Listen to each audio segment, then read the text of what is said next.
कल संपत सिंह ने जिस तरह से धनखड़ को ट्वीट किया कि मैं चौधरी संपत सिंह को आपके माध्यम से कहना चाहूँगा, फ़ोन भी उनसे करूँगा कि आप हमेशा किसान के हिमायती रहे हैं। आपने चौधरी देवीलाल के साथ बहुत लंबे समय तक राजनीति करी है। आपने चौधरी ओम प्रकाश चौटाला के साथ भी बहुत लंबे समय तक संघर्ष भी किया और आपने सत्ता में साझेदारी भी रखी और आपने उनके साथ संगठन में भी काम किया। अगर सही मायने में आप किसानों के हितैषी हो तो आपको बीजेपी से नाता तोड़ लेना चाहिए, इस्तीफा दे देना चाहिए। सर, एक जो चुनाव से पहले जो लोग इंडियन नेशनल लोकदल को छोड़ करके दूसरी पार्टियों में चले गए थे, कहीं आप इनेलो सुप्रीमो की रिहाई के बाद आपको लगता है कि समीकरण बदलेंगे, वो लोग मैं कह रहा हूँ वापसी कर सकते हैं? बहुत बड़ा बदलाव होगा। आज आपने हमारी मीटिंगें देखी है, क्या आपने ये सोचा था कि कार्यकर्ताओं की मीटिंग में इतना बड़ा हजूम होगा?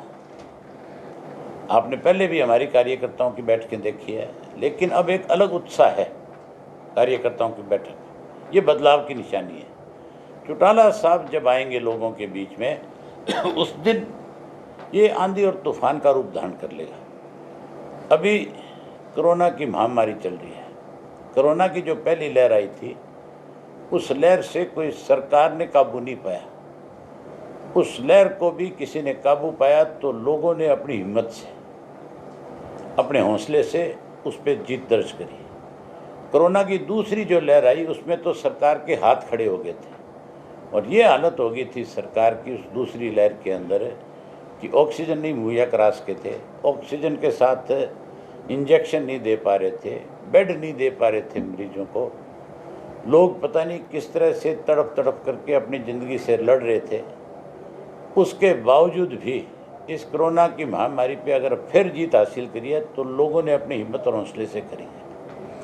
अब तीसरी लहर की भी बात करते हैं। इंडियन नेशनल लोकदल पार्टी की पहली लहर है। आपने इसमें देखा होगा कि किस तरह का हौसला है लोगों में। दूसरी लहर जब आएगी, जब चौधरी ओम प्रकाश चौटाला लोगों के बीच में आएंगे, तब आप देखना, आज अगर 2000 की हाजिरी थी, आज अगर 3000 की हाजिरी थी, तो वो 20,000 30,000 में तब्दील हो जाएगी। हमारी जो तीसरी लहर आएगी वो लहर नहीं होगी, वो सुनामी होगी जिसमें कांग्रेस, बीजेपी, जेजेपी सब बह जाएंगे, तैश नैश हो जाएंगे।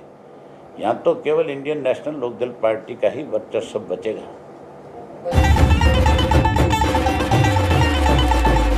समय का पहिया घुमा के अब एक नई शुरुआत करिए, इस देश की सुनहरी धरती में नई जान भरिए। खिलखिलाते खेतों में खुशियों की बरखा करिए, अपने खेतों की फसलों से देश खुशहाल करिए। बेलारूस ट्रैक्टर, हाँ बेलारूस ट्रैक्टर, तकनीक विदेशी है, इसे देश के रंग में रंगिए। बेलारूस ट्रैक्टर का सब मिलके स्वागत करिए। बेलारूस ट्रैक्टर, तकनीक विदेशी, दिल देसी।